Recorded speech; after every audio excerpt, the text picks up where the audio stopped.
새해가 시작되면 교회마다 교회의 표들을 하나하나 정하기 시작합니다. 여러분, 우리 교회 올해 표가 무엇이겠습니까? 네, 맞습니다. 더 살아나리라입니다. 여러분, 우리 인생을 살다 보면 늘 우리 인생이 살아나기를 간절히 원한다는 거예요. 가정도 살아나고, 또 직장에서도 살아나는 인생, 또 내가 만나는 어떤 관계 속에서 올 한 해가 더욱더 살아나는 그런 어떤 마음을 모든 사람들이 마음속에 갖기 시작한다는 거예요. 그런데 여러분, 우리가 살아난다라는 그 의미가 도대체 무엇일까? 이 살아난다의 어떤 의미를 찾아보면 세 가지의 의미가 있다는 거예요. 하나는 잠을 자고 있는 사람을 깨운다는 겁니다. 그래서 육체적으로 잠자는 사람들을 깨울 때에, 그래서 다시금 뭔가 일어서서 새로운 일을 할 때에 이런 것들을 살아난다, 이렇게 표현해요. 또 육체의 어떤 깨움도 있지만 또 어떤 깨움이 있습니까? 정신적인 깨움도 있고 영적인 깨우침도 있다는 거예요. 우리가 잠자고 있던 우리의 마음들, 닫혀 있었던 우리의 어떤 영혼들이 다시금 깨우침을 통해서 살아날 수 있다라는 거예요. 그리고 두 번째 살아난다는 것은 일으키다라는 의미입니다. 우리가 무언가를 할 때에 때로는 주저앉거나 포기하거나 또 그 자리에서 절망하며 있을 때가 있다는 거예요. 그런데 살아난다는 것은 주저앉았을 때, 또 절망하고 있을 때 그 사람을 다시금 일으킴을 통해서 내가 원했던 새로운 어떤 일들을 다시 일으키는 어떤 의미가 살아난다는 거예요. 그리고 마지막 세 번째는 어떤 일을 위해서 누군가를 선택해서 세울 때에 살아난다라는 의미를 사용합니다. 혼자가 아니라 무언가를 정말 중요한 일들을 함께 할 때에 사람들을 세우게 되고 그 사람들을 통해서 놀라운 어떤 새로운 일들을 하기 시작할 때 우리는 그때 살아난다라는 그런 어떤 표현을 쓴다라는 거예요. 아마 여러분들, 저와 여기 있는 모든 분들도 2019년도를 맞이하고 새해를 출발하면서 날마다 하나님의 풍성한 은혜 속에서 우리의 가정도 직장도 내 인생도 날마다 살아나기를 간절히 원한다는 거예요.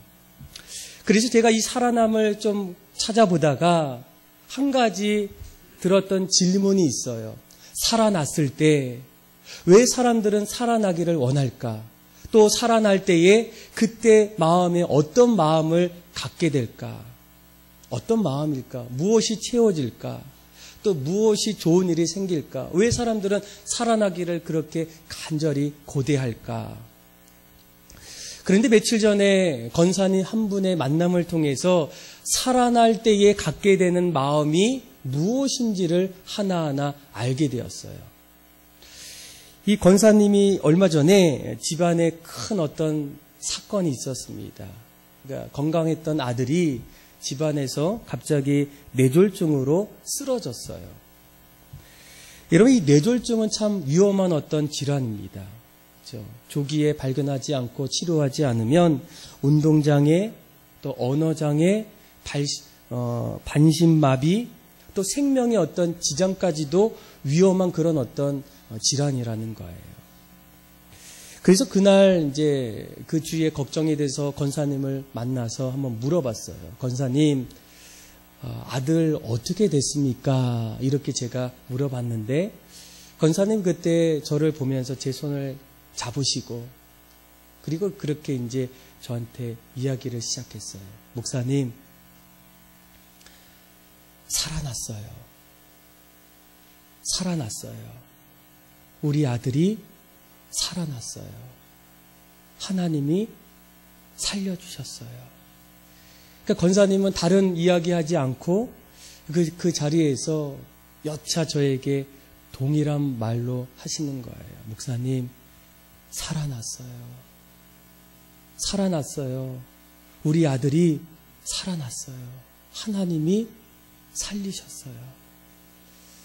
그러면서 이 권사님의 눈가에는 눈시울이 깊게 이렇게 흐르고 있더라고요. 그러면서 제가 그 모습을 보면서 살아난다는 것이 권사님의 어떤 모습 속에 비춰지는 그런 어떤 모습이구나. 기쁨이 있었고 감사가 있었고 또 이보다 더 좋을 수 없는 그런 어떤 고백이 그 짧은 순간에 저에게 다가오더라고요. 그런데 살아날 때의 또 한 가지는 무엇이겠습니까? 이 권사님의 어떤 고백 속에서 그것을 듣던 제 마음도 동일하게 뭔가 표현할 수 없는 그 마음으로 점점 채워지는 거예요. 저도 점점 그 말을 들을 때마다 살아났어요. 하나님이 살리셨어요. 하나님이 도와주셨어요. 그런데 제 마음이 오히려 마음에 뭔가 표현할 수 없는 그런 어떤 체험과 어떤 기쁨이 제 마음에 넘쳐나기 시작했어요. 그러면서 살아날 때에 이런 마음이구나. 왜 사람들이 정말로 어떤 삶의 자리에서 그렇게 간절히 살아나기를 원할까? 그 마음속에 채워지기를 원하는 어떤 기쁨, 환희, 참된 그 만족을 마음에 소망하다 보니까 늘 우리 인생은 늘 각자의 자리에서 살아나기를 간절히 원한다는 거예요. 오늘 우리가 읽었던 이 느헤미야 말씀은 하나님의 백성들이 바벨론이라는 나라의 포로로 끌려갔다가 이제 막 돌아오는, 그래서 이제 앞으로 자신의 고국에서 어떻게 살아가야 할지 그 모습들을 하나하나 표현하는 어떤 말씀입니다. 그런데 오늘 이 말씀을 보게 되면 이때의 이스라엘 백성들의 마음은 어땠겠습니까? 한마디로 앞이 보이지가 않았어요. 캄캄했어요. 그동안 나라를 빼앗겼고 남의 나라에서 포로로 살다 보니까 자신의 고국은 정말 말할 수 없도록 전쟁의 폐허 속에서 하나의 희망마저도 찾을 수 없는 그런 어떤 모습의 현실이 바로 이스라엘의 모습이라는 것. 이 모습을 아마 느헤미야 1장 3절 말씀에 좀 구체적으로 표현해요. 우리 한번 1장 3절의 말씀을 우리 같이 한번 보도록 하겠습니다. 같이 한번 화면을 보시고 같이 한번 읽어볼까요? 시작. 그들이 내게 이르되 사로잡힘을 면하고 남아있는 자들이 그 지방 거기에서 큰 환난을 당하고 능력을 받으며 예루살렘 성은 허물어지고 성문들은 불탔다 하는지라. 아멘. 자, 1장 3절이에요. 우리 방송실. 거기에 보면 큰 환난이 있고 능력을 당하고 예루살렘 성은 허물어지고 성문들은 어떻다고요? 불탔다는 거예요. 전쟁을 통해서 이스라엘 백성들은 모든 가졌던 것들을 다 잃어버리게 돼요. 그리고 나서 70년이 끝나고 난 이후에 다시 고국으로 돌아왔을 때 그들이 앞으로 인생을 어떻게 살아야 될까? 그런데 그 삶이 막막해요. 답답해요. 앞이 보이지 않아요. 어떻게 인생을 살아갈 수 있을까? 어떻게 하면 내 인생을 더욱더 살아나는 인생으로 만들어갈 수 있을까? 그런데 현실은 그런 모습이 아니었다는 거예요. 그런데 놀라운 것은 우리가 오늘 이 느헤미야 말씀을 하나하나 읽어보면 9장부터 13장까지 이스라엘 백성이 끊임없이 살아나는 어떤 모습들을 표현하는 모습들을 보게 돼요. 9장 말씀을 우리가 나중에 여러분들 집에 가서 읽어보시면 이 9장에서는 이스라엘 백성들이 잃어버렸던 신앙의 삶을 회복하는 일들이 나타나게 돼요. 예배가 살아나고 또 더욱이 기도 생활의 어떤 뜨거움이 그들의 삶 속에 나타나기 시작합니다. 특별히 기도 가운데에 곳곳에서 회개 기도가 막 터지게 돼요. 신앙의 어떤 기쁨, 환희를 맛보는 일들이 일어납니다. 그리고 10장 말씀을 또 읽어보면 그들이 하나님 앞에서 우리는 하나님 말씀을 정말로 지키겠습니다. 말씀 앞에서 결단하는 그들의 어떤 각오들이 10장 말씀에 하나하나 기록되어 있어요. 그리고 11장 말씀을 보게 되면 교회와 나라를 섬길 수 있는 사람들이 곳곳에서 세워지게 돼요. 뭔가를 하나 만들고 뭔가를 이끌어갈 수 있는 어떤 리더자들이 곳곳에서 한 사람 한 사람 세워짐을 통해서 교회도 점점 견고히, 나라도 점점 든든히 서가는 어떤 일들이 이 이스라엘 백성들의 역사 속에 하나하나 일어나게 됩니다. 또 12장 말씀을 보게 되면 그들이 그동안 지었던 성벽을 다시 재건하고 난 이후에 하나님 앞에 감사가 넘치는 인생으로 살기 시작해요. 어려우면 부족하면 감사보다는 불평이 나지만 그들은 하나님 앞에 봉헌식을 통해서 늘 하나님 앞에 지금까지 여기까지 인도해 주셨던 하나님 앞에 감사하고 앞으로 우리 인생을 어떻게 만들어갈 줄 아는 그 하나님의 은혜 앞에 기대하며 감사하는 어떤 고백들이 나타나게 돼요. 그리고 13장에는 그들이 성전 중심의 삶을 삽니다.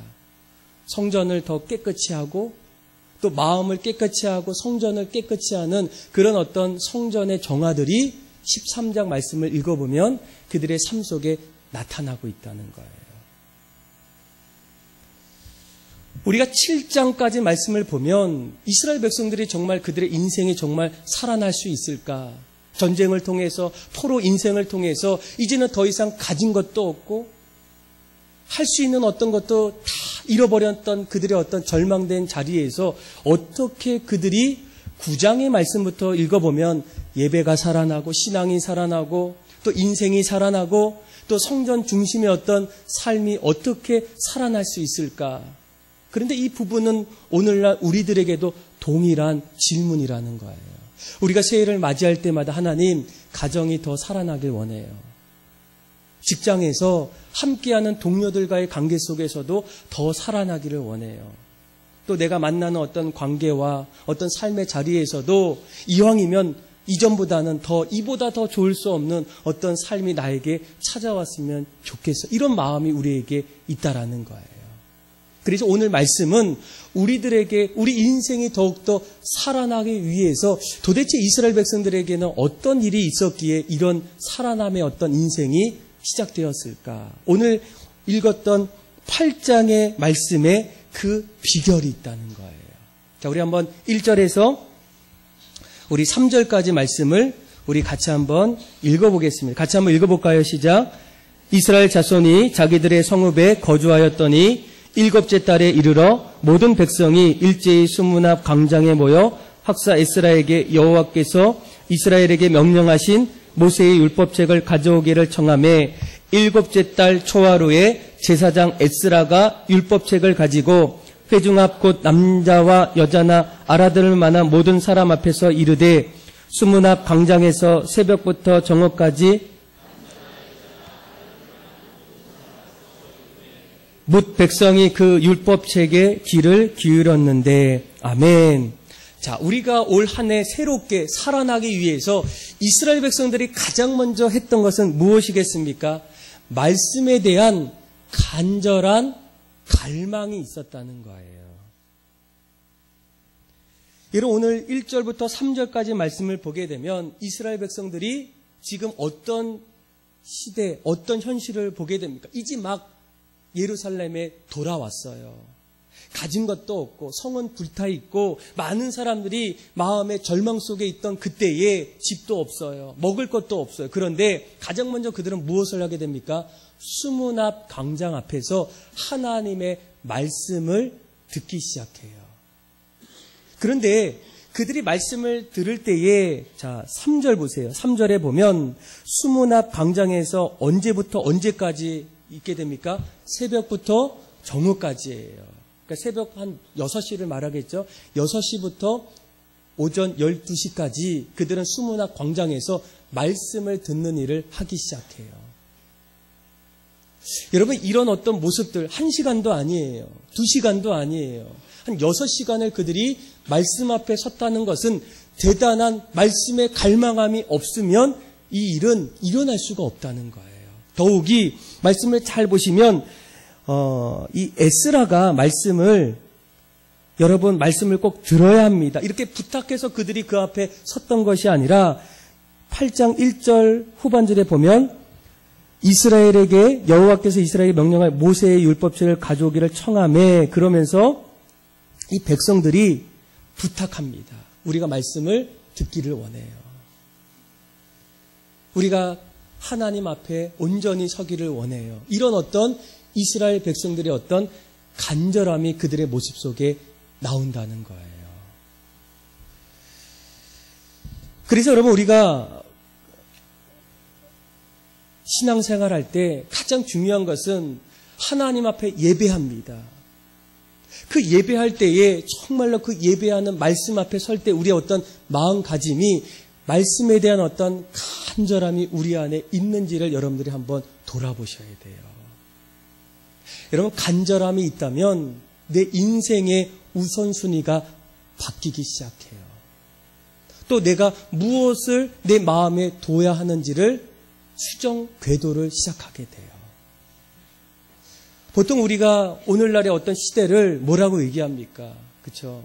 오늘날 이 시대의 신앙생활의 어떤 모습을 보니까 이 A.W. 토저 목사님은 오늘 시대는 말씀의 홍수 시대를 살아가고 있다는 거예요.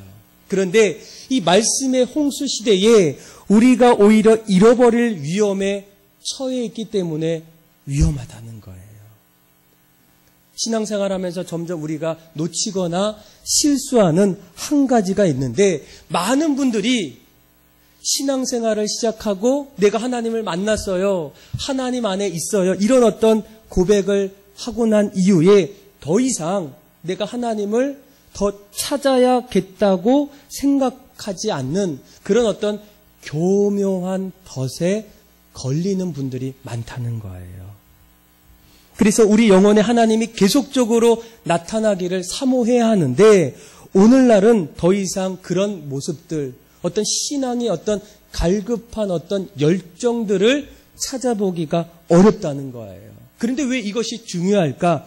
이것은 그 목사님이 이런 얘기 하더라고요. 이 모습은 거룩한 갈망인데, 하나님은 불타오르는 갈망이 없으면 그리스도께서 그 사람에게 나타나지 않는다는 거예요. 그분은 자신을 간절히 찾는 자에게 찾아오시기 때문에, 우리가 우리 안에 어떤 말씀에 대한 어떤 거룩한 갈망을 잃어버리게 되면 하나님을 믿는다고 하면서도 하나님 밖의 신앙, 하나님 없이도 살아가는 신앙의 삶을 살아갈 수밖에 없다라는 거예요.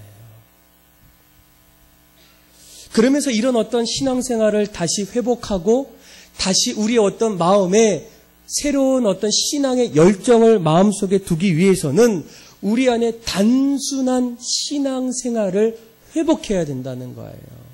시대가 점점 변하고 사회가 점점 빠르게 흘러가면서 교회 안에서도 수많은 어떤 여러 가지 일들이 일어나고 있어요. 한마디로 이 목사님은 이렇게 얘기하더라고요. 부산스러운 활동이다. 각종 프로그램, 또 방법론, 또 어떤 신앙의 어떤 단체들의 어떤 행동들.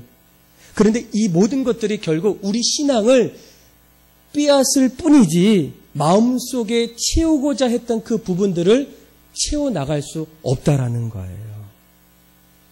그래서 우리가 다시금 우리 안에 어떤 거룩한 열정 속에서 새로운 어떤 신앙의 인생을 살기 위해서는 두 가지를 얘기해요. 첫째는 그분을 찾겠다는 굳게 결심한 마음. 다시 말하면 거룩한 어떤 갈망함이 우리에게 회복되어야 된다는 거예요.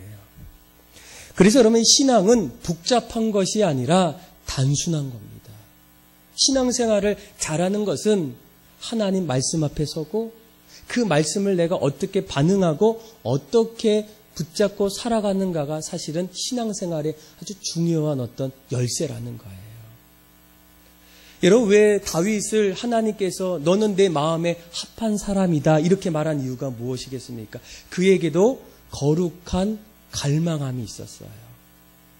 시편 말씀을 보게 되면 다윗이 뭐라고 고백합니까? 사슴이 시냇물을 찾아 갈급한 같이 내 영혼이 주를 찾기에 어떻다고요? 갈급하다는 거예요. 내 신앙의 어떤 방향, 내 어떤 인생의 어떤 기준의 어떤 모습 속에 늘 하나님을 찾고자 하는 어떤 갈급함이 사슴이 시냇물을 찾아 갈급한 같이 내 영혼이 주를 찾아 갈급한 그런 어떤 모습이 우리 안에 들어있다는 거예요. 그래서 하나님께서 다윗을 너는 내 마음에 합한 사람이다 이렇게 말한 이유 가운데 하나가 무엇이겠습니까? 그 마음에는 하나님을 향한 거룩한 갈망함, 마치 이스라엘 백성들이 수문학 광장에서 말씀을 들을 때 1시간 너무 짧아요. 2시간 더 말씀을 듣길 원해요. 그 말씀이 우리의 삶의 길이 되어주고 빛이 되어주는 그 어떤 은혜가 있기 때문에 어떻습니까? 그들은 새벽부터 정오까지 말씀을 끊임없이 듣는 거예요. 여러분, 우리가 늘 한국 기독교 역사를 말할 때 1907년도에 평양 대부흥운동을 이야기합니다. 놀라운 일들이 일어나요. 막 사람들이 막 자복하고 또 회심하고 새로운 인생을 정말 살아나는 어떤 모습들이 일어나요. 그런데 그 중심에는 무엇이겠습니까? 그때의 그 모습을 말씀 사경회라고 불렀어요. 2주 동안 그들은 곳곳에서 교회라는 곳에 다 모이게 돼요. 아침부터 새벽부터 밤 늦게까지 말씀을 듣고 기도하고 하나님 앞에 나아갑니다. 하나님 앞이 보이지 않아요. 하나님 어떻게 살 줄 잘 모르겠어요. 내 인생을 어떻게 만들어갈지, 어떻게 내 인생을 빚어갈지 모를 때 그들은 2주 동안 말씀을 들으면서 내가 실수했던 거, 내가 부족했던 거, 하나님께서 내 길을 인도해 주셨던 그 일들을 하나하나 듣는 일들이 나타나기 시작했다는 거예요. 여러분, 가끔씩 성도들이 이런 얘기할 때 있어요. 아우, 예배가 너무 긴 것 같아요. 아주 예배가 심플했으면 좋겠어요. 여러분, 그 대답 안에는 무엇이 있습니까? 빨리 하고 가야 된다는 거예요. 여러 가지 의미가 있겠죠. 그 의미로 자꾸만 들리는 거예요. 여러분, 우리가 거룩한 갈망, 말씀에 대한 어떤 열정, 그 마음이 있으면 어떻습니까? 정말 궁금하지 않습니까? 하나님이 내 삶을 어떻게 이끌어 주실까? 말씀에 비추어 보면 내가 어떻게 살아갈지를 점점 알기 시작하는 거예요. 아, 목사님, 이 시대가 이제는 그런 어떤 열정 다 잃어버리지 않았습니까? 제가 좀 교회를 좀 많이 찾아보니까 지금도 여러분 어떻습니까? 여러분, 새벽 예배 때 한국 교회 안에 지금 새벽 교회가 있는데 어느 교회는 새벽 예배를 위해서 교회가 버스 100대를 특세 때 이렇게 운영한대요. 저도 최근에 들었어요. 좀 놀랍더라고요. 그러면서 어떤 얘기 하냐면, 목사님, 교회 예배가 5시인데 4시 반 이전에 가야지만 본당에 들어가고요. 그 이전에는 들어갈 수가 없대요. 저는 거기에서 딱 한 가지 발견했어요. 그 성도들의 어떤 말씀에 대한, 예배에 대한 어떤 거룩한 갈망함이 있기 때문에 그런 일들이 일어나지 않습니까? 어떤 분들은 새벽 2시에 일어난대요. 3시에 일어난대요. 지금도 여러분, 하나님께서는 정말 나를 찾고자 하는 그 한 사람을 지금 찾고 계시는데, 그래서 그 찾고 난 그 한 사람을 통해서 새 일을 하기를 원할 때 여러분들의 삶은 어떻습니까? 내 신앙, 내 마음, 내 어떤 열정, 하나님 앞에서 어떤 마음을 갖고 있습니까? 그런데 이스라엘 백성들은 말씀에 대한 거룩한 갈망함이 있었기 때문에 그들이 점점 살아나는 인생으로, 살아나는 백성으로 살 수가 있었다는 거예요. 사랑하는 믿음의 성도 여러분, 저는 여러분들에게도 이런 갈망함이 다시금 일어나길 원합니다. 말씀을 사모하는 마음, 기대하는 마음, 하나님께서 말씀을 통해서 내 인생의 길을 어떻게 예비해 주시고 이끌어 주실지에 대한 어떤 기대감, 그 갈망함이 오늘날 이스라엘 백성들이 다시금 그런 자리에서 일어날 수 있는, 다시 살아날 수 있는 어떤 계기의 출발점이 바로 말씀에 대한 어떤 갈망이었다는 거예요. 여러분들의 모습 속에도 이런 말씀에 대한 갈망함이 다시금 회복하는 그런 은혜가 있기를 주님의 이름으로 축복합니다. 두 번째로 이 이스라엘 백성들에게는 또 한 가지 어떤 모습들이 있어요. 둘째로 보면 말씀에 대한, 말씀을 갈망해요.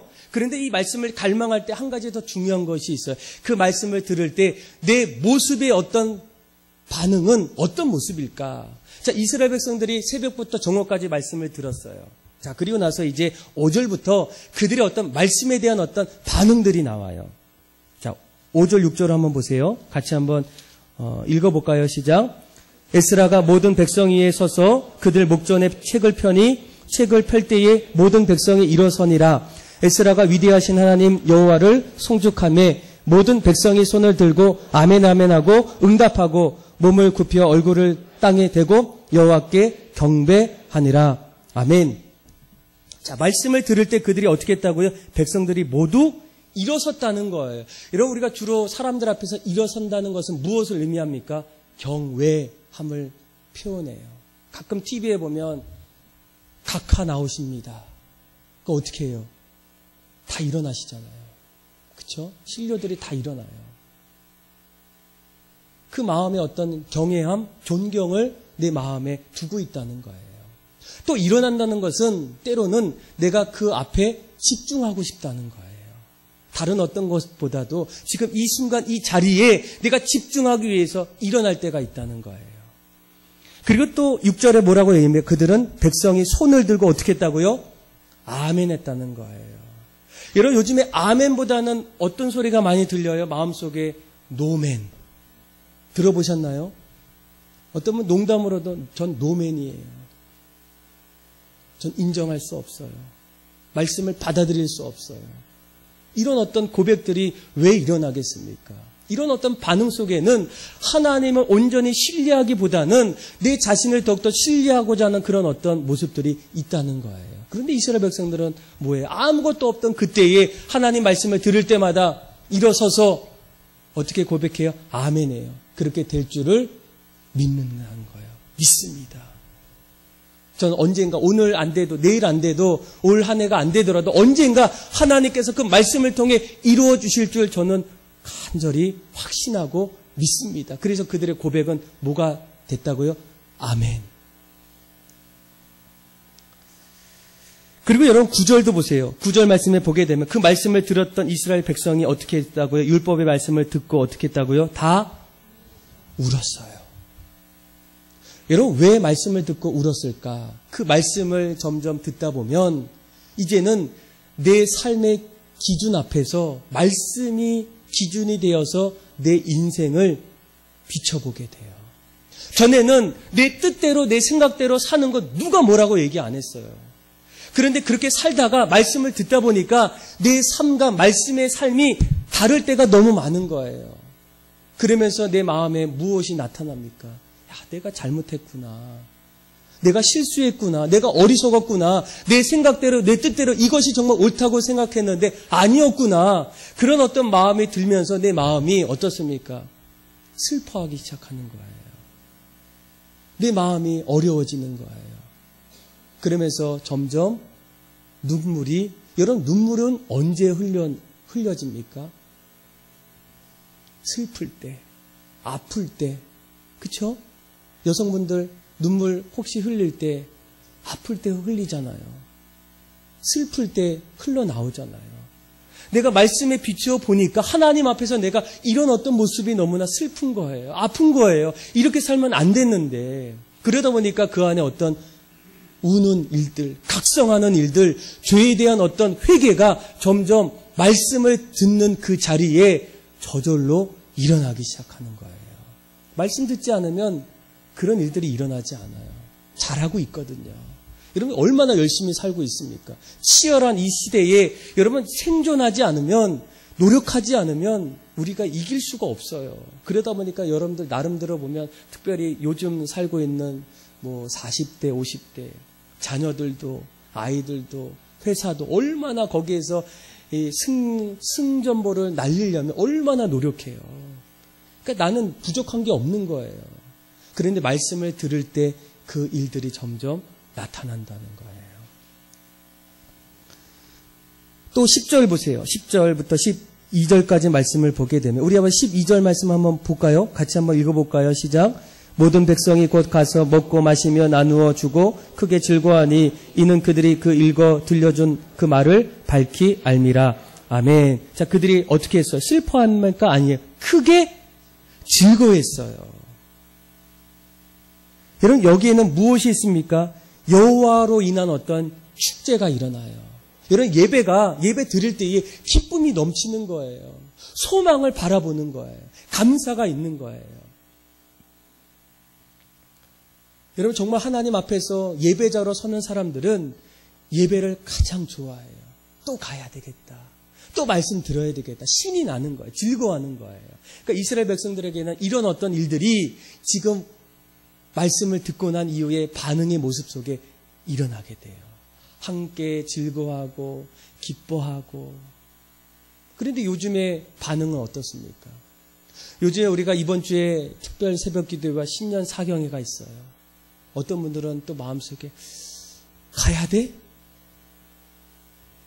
제가 또 얘기를 해요. 집사님 한번 나오세요. 한번 생각해 볼게요. 왜 그런 대답이 나오겠습니까? 뭔가 우리에게 지금 이상한 어떤 일들이 지금 일어나고 있다는 거예요. 그래서 여러분 이스라엘 백성들은 말씀을 들을 때마다 어떻습니까? 보세요. 13절 말씀. 그 이튿날 그들이 뭐합니까? 자, 13절 한번 읽어볼까요? 시작. 그 이튿날 뭇 백성의 족장들과 제사장들과 레위 사람들이 율법의 말씀을 밝히 알고자 하여 학사 에스라에게 모여서 다시금 그들이 또 그 다음 날도 모이기 시작하는 거예요. 예배를 드리기 위해서, 말씀을 듣기 위해서, 말씀이 내 삶 속에 어떻게 찾아오는지가 너무 궁금한 거예요. 이런 어떤 일들이 이스라엘 어떤 백성들의 살아나는 어떤 현장에 그들의 어떤 비결 가운데 하나가 무엇이겠어요? 그들은 말씀 앞에 진지한 반응들이 일어나요. 그렇죠? 기뻐하고 또 감사하고 또 그 안에서 죄를 각성해서 하나님 앞에 회개하고 기도하고 찬양하고 또 말씀을 진지하게 받아들이는 어떤 그런 일들, 이런 모습 속에 하나님께서 우리에게 날마다 새롭게 하시는 그런 어떤 은혜가 넘쳐나는 겁니다. 그래서 여러분 우리가 예배를 더 사모하셔야 돼요. 예배 속에서 우리의 삶의 길을 깨닫고 반응하고 갈 길을 알기 때문에 우리는 날마다 예배자가 돼야 돼요. 자, 그래서 우리가 새해를 맞이하면서 어떻게 이스라엘 백성들이 날마다 살아날 수 있었을까? 가진 것? 아무것도 없고 늘 현실은 절망이었을 때 그들이 어떤 인생 속에서 왜 살아날까? 첫째는 말씀에 대한 어떤 간절함이 있었어요. 열망, 갈망. 둘째, 말씀에 대한 진지한 반응이 일어나요. 그냥 한 귀로 듣고 그냥 흘러보내는 것이 아니라 이 말씀 앞에서 내가 온전히 서는 어떤 반응들이 일어나기 시작해요. 자, 그리고 세 번째 또 무엇이 있을까? 우리 한번 14절 말씀을 우리 같이 한번 읽어보겠습니다. 같이 한번 읽어볼까요? 시작. 율법에 기록된 말을 본즉 여호와께서 모세를 통하여 명령하시기를 이스라엘 자손은 일곱째 달 절기의 초막에서 거할지니라 하였고 아멘. 자, 말씀을 듣고 나서 보니까 그 말씀 속에 그동안 하지 않았던 일들을 우리가 앞으로 해야 되는 거예요. 한마디로 우리가 이 부분을 뭐라고 얘기해요? 순종이라고 얘기해요. 여러분 순종하면 어떤 마음이 드십니까? 이 기독교에서는 순종이 너무나 좋은 거예요. 그런데 언젠가부터 이 순종은 우리에게 부담으로 다가올 때가 많습니다. 그렇죠? 그러나 하나님은 어때요? 하나님은 예배하는 것보다 순종하는 것을 더 기뻐하신다는 거예요. 그런 가운데서도 우리가 왜 순종이 부담스럽고 어렵고 때로는 내 마음을 왜 괴롭히는 이유가 도대체 무엇일까? 그렇죠? 여러분 우리가 순종에 대해서 얘기할 때 왜 우리가 어려울까라는 이 부분 속에서는 몇 가지 이유가 있는데 그 중에 하나가 바로 이 순종이 이 믿음과 연결되기 때문이에요. 왜 우리가 순종할까?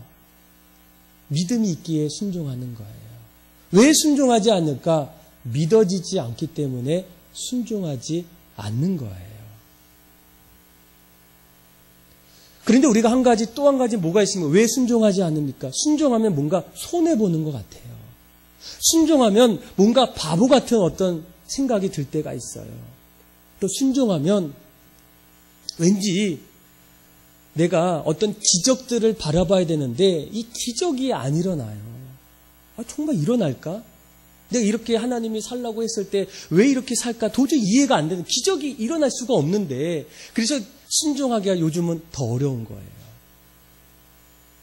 그런데 여러분 우리가 순종을 좀 바로 아셔야 돼요. 순종은 기적을 이루기 위해서 순종하는 게 아닙니다. 순종은 뭐예요? 표적을 바라는 것이 아니라 하나님의 말씀을 따라 사는 발걸음이 바로 순종이에요. 세상 사람들이 볼 때에는 바보 같아요. 이상하게 보여요. 그런데 그 어떤 그 길을 걸어가는 것이 하나님의 백성의 모습이라는 거예요.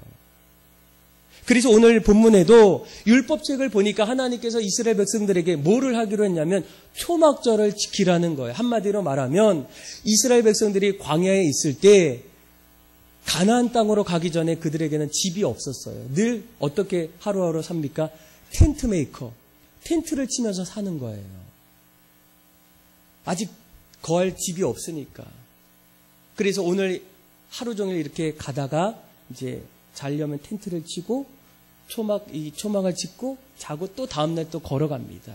그런데 이 일을 계속적으로 하라는 거예요. 초막절에.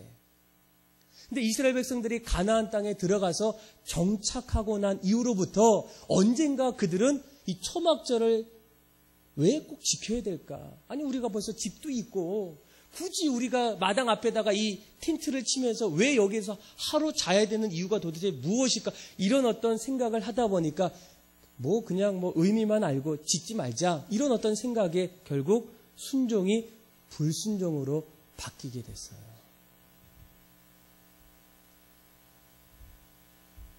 그런데 여러분 오늘 말씀에 뭐라고 얘기합니까? 그들이 이 말씀을 듣고 이스라엘 땅에 다시 돌아왔음에도 불구하고 어떻습니까? 하나님께서 그렇게 하라고 했을 때 그들은 어떻게 해요? 다시 그렇게 하기로 결단하게 돼요.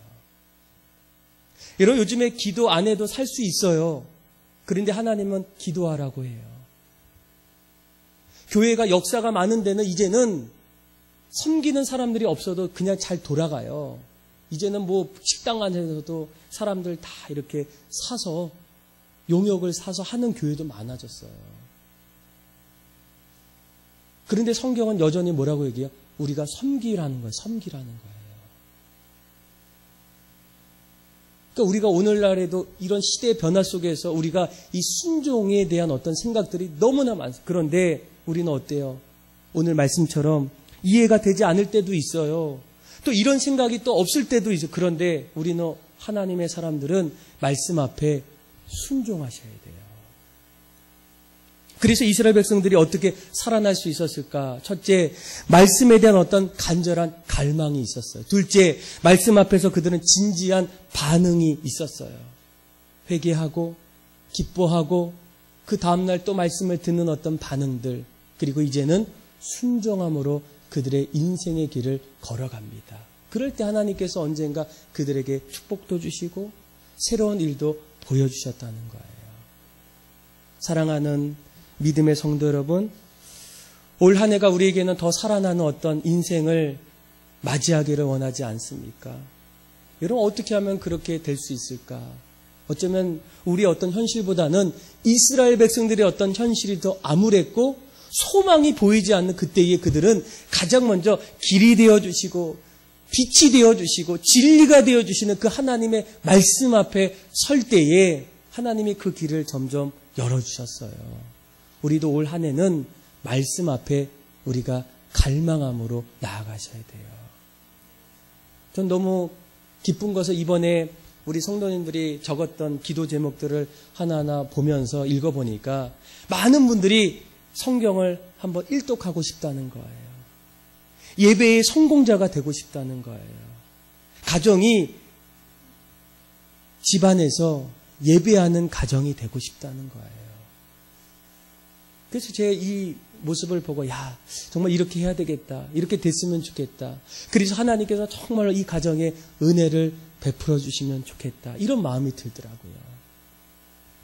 그리고 말씀을 듣고 말씀에 나아갈 때 여러분 중요한 것은 여러분들이 이제는 반응하셔야 돼요. 마음속으로 잘 받아주셔야 돼요. 이 말은 우리의 말이 아니라 하나님께서 우리에게 주시는 말씀이에요. 진지한 반응. 그리고 그 말씀이 무엇인지를 깨달았다면 하나님이 우리에게 기도하기를 원하셔요. 그럼 기도하셔야 돼요. 또 섬기기를 원하셔요. 섬겨야 돼요. 이웃을 사랑해야 돼요. 그러면 우리가 이제는 순종함으로 사랑해야 돼요. 지금은 손해보기를 싫어하는 세대이지만 사랑은 손해보는 거예요. 손해봐야 돼요. 이렇게 우리가 하나하나 순종하며 나갈 때 우리들에게도 이스라엘 백성들에게 찾아왔던 그런 어떤 살아남의 어떤 은혜가 나타나지 않겠습니까? 저는 여러분들이 올 한 해 오늘 말씀을 잘 마음에 두고 하나님 정말 말씀에 대한 어떤 갈망함, 말씀에 대한 어떤 반응, 이제는 순종함으로 날마다 믿음 안에서 올 한 해를 새롭게 시작하고 출발하고 또 마지막 해에는 값진 열매들을 맺어가는, 그래서 여러분들의 삶이 날마다 살아나는 은혜가 넘쳐나기를 주님의 이름으로 축복합니다. 우리 이 시간 목마른 사슴 같이 한번 찬양하고 우리 같이 한번 말씀 가지고 기도하겠습니다.